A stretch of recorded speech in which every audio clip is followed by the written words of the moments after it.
Hello friends, it's that time again, and today we're going to take on the Wall of Flesh. So if you take a look at my inventory, you can see that I did some upgrading while our last episode took place.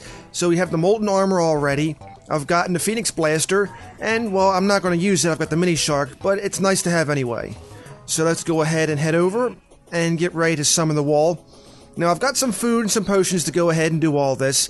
This commentary is made post, because I didn't feel quite comfortable recording it and trying to do commentary at the same time. It's a lot more challenging than what it seems like. So we went ahead and made this long platform to make sure we have enough room to go ahead and do the fighting as we reach our end over here. So I did buy some food from the traveling merchant that'll buff up stats just to be safe. You can never be too safe here. And I've gotten plenty of voodoo dolls, so I'll be sure to use them over a set period. And get ready to go ahead and do this. The one thing I really felt like I was going to need would probably be the speed movement as we summon the wall, because I do not want to be left behind when this thing starts getting faster and faster. So in order to do this, I'm going to use the Mini Shark and the Demon Scythe. Demon Scythe is good. Well, it'd be really good if I had even more mana, but it's good because it does a lot of damage to little floaty mouths that just kind of munch at you. See this guy getting a little hit up right about here. Totally buffed up, got everything set and ready to go. I just wish I would have had more mana for this fight, because quite frankly, the Demon Scythe would have came in a lot more handy disposing of these little buggers. But for the most part, this really wasn't too difficult. Now you can only assume by the way things go, things are going to wind up doing pretty good for us here. Trying to get this bugger over here, come on you. Again, I didn't really feel too confident. Well, I feel confident we could beat him, but I didn't feel too comfortable, I should say, in doing this during gameplay. Trying to commentate and just focus at the same time, not cool at all. If you've ever tried it, it's really difficult, it really is. Especially at a very pivotal time. Of course, this fight does get made easier if you want to dodge the lasers, which I just, at some point, didn't even really care about. Just focusing on these guys down. Again, Demon Scythe. Why don't you use the Demon Scythe? Seeing this in post makes me really cringe now, because it's like, why didn't you just kill these things with the Demon Scythe? There we go. And of course it does a pretty good amount of damage against the Wall of Flesh, too.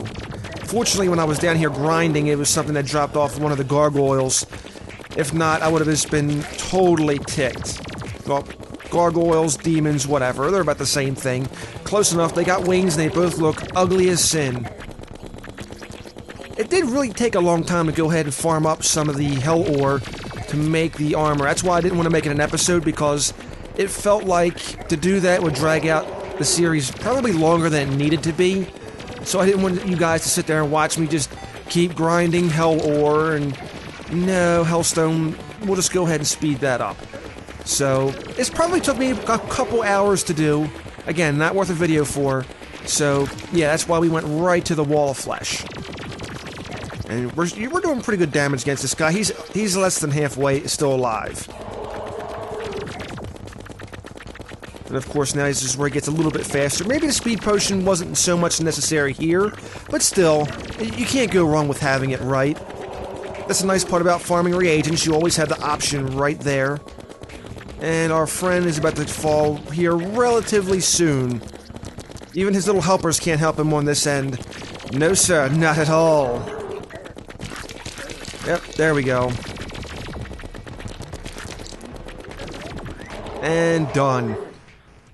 So with him defeated, as you can see, the forces are free and we are in hard mode.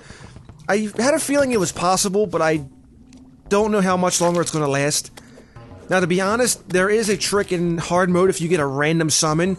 Apparently, if you just run away from the boss really far or you log out, you can despawn him, which is good. Which is something I may need to do at some point. Okay, there of course was our big Buster's-like sword that the wall dropped, which is good because I like using the melee with it. So that really comes in handy. Of course, you got all these damn buggerous monsters down here. And at some point, they actually start dropping some souls, which leads me to believe that there's some underground hollow around here somewhere. So let's go ahead and break in there and get all the good stuff. As you can see, I've already gotten the Molten Pickaxe. Definitely required to start getting things like Cobalt and Palladium and such. Don't know what we got just yet, But we'll find out relatively soon, probably the next episode. I've already started to go ahead and do a little bit more pushing forward from here. I don't want to go ahead and bog the series down with too many episodes, but I want to get it to the point where we can make some advancements as well.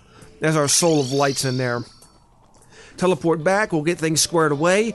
As you can see, got our 2 big lava lakes here. It's going to protect us now, especially when those cursed armors start walking around. The other monsters, maybe not so much. The ghasts or whatever, they just kind of float through the lava. Lava don't do much with them. Kind of a bummer, but what are you going to do? I mean, it's protection against everything else, right? So at some point, we'll put some flooring down, we'll wire the flooring, and we'll make it so we'll make a bridge so they can't walk over it whenever, you know, the bridge is down. Either way, nice to be in finally hard mode. And you know what? I take on the Wall of Flesh a second time. Because why not? Of course, we'll use the food again that we got from the traveling merchant.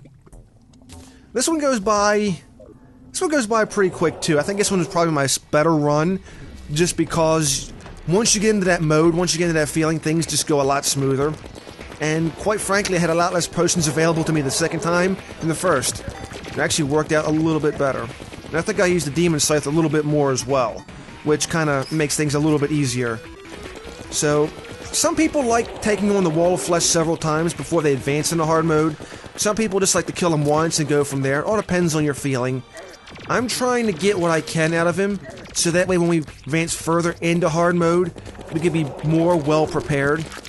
Especially if you can get things like the Clockwork Rifle, the Medallion of Damage or whatever. I was really hoping for the melee damage increase, but I don't think I got it from this. So it kind of sucks. But again, I think I got like 10 voodoo dolls while I was down here setting this whole situation up, this whole stadium up. So it's not like I just can't randomly do it again.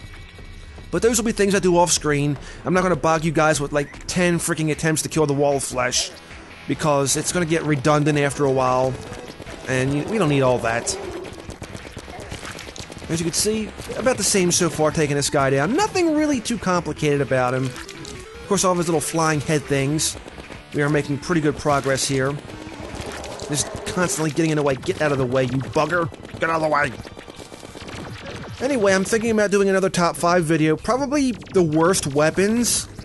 I'm sitting down here right now going over a list, reviewing things and how it would to break out. Not going to give any hints. Not going to give any hints at all. You guys will just have to keep an eye out on things and wait to see how it turns out. I did have a series planned. I did want to do a bit of some short videos. I really haven't made much progress on that. So, again, I'm trying to write things out so that way it has a plot, a storyline, and everything to it. So, I don't have any estimated time of arrival for that. I really don't. Got so much going on right now, it's like, I can't work on the project at this time. Instead, we got some Terraria Hardcore going on. We got Legend of Zelda coming back. We'll have more of those episodes coming up as well. I think now Terraria Hardcore is really going to start getting more challenging because of hard mode, so we'll see how that goes. It takes a lot of focus, a lot of energy to try to stay alive in that now. I mean, really, we know how hard mode is, and when you do it hardcore, it's not exactly the most easiest thing. Even some of the more seasoned Terraria players have to be more careful about how they handle it. As you can see, the wall is just dropping relatively quick. And he's going to wind up getting beat before the previous kill mark, which is very nice indeed. That's how you know we did a better run on this than the previous. There's our previous kill. And here's our new kill. Just right before it. And of course, yeah, he doesn't really give us that much as the first one did. Kinda sucks, but whatever.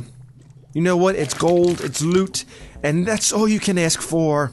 All you can ask for. Now hopefully we just have to have the luck to not have any hard mode bosses spawn. I'll be honest, I would like to fight them, but if they spawn while we're getting ready, I'm not. Again, when you do hardcore, it's about being smart.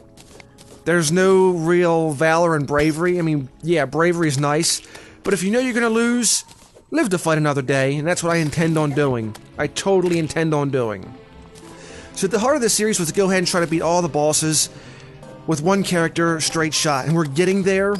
Of course, I'm trying to speed up the process a little bit more by doing some stuff off screen, but you know what? I'm not gonna die off screen. So yeah, basically, When it happens, but we'll keep everything together. And we're going to try to do all this in one shot because this is the last character. I think we've killed, what, 5, 6 characters? So Jay here will be our last character if we can keep him alive. We'll see how long it runs. Hopefully we can defeat the Destroyer coming up soon. Again, I don't know how many episodes it'll take to get to the Destroyer, but if it takes a while, then, you know, so be it. But if we can kill him and get the Mega Shark, then I think the twins won't be as difficult as they may seem. Alright, go ahead and do some cleanup down here. More Souls of Light are dropping left and right. No, then we got a Chaos Elemental over here. Not much. I love his sword, though. It keeps him at a distance, and it does a pretty good amount of damage. So, yeah. Stay over there, you bugger. Alright, go ahead and clean this up. And that's pretty much how we're going to end this episode. Kind of shorter than what we've had, but you know what? We've gotten 2 Wall of Flesh kills. We've got some decent stuff. We got some gold. And most importantly, we're now in hard mode, which I think is a pretty big achievement right then and there. Again, had to do a post-commentary because, well, it's just easier instead of having to sit back and just do all the blabbing and not paying attention to the boss. The Destroyer, though, I think will do live action, so we'll see. But this was a huge hurdle, and I'm glad it's over. So thanks for watching, guys, and I will see you again next time.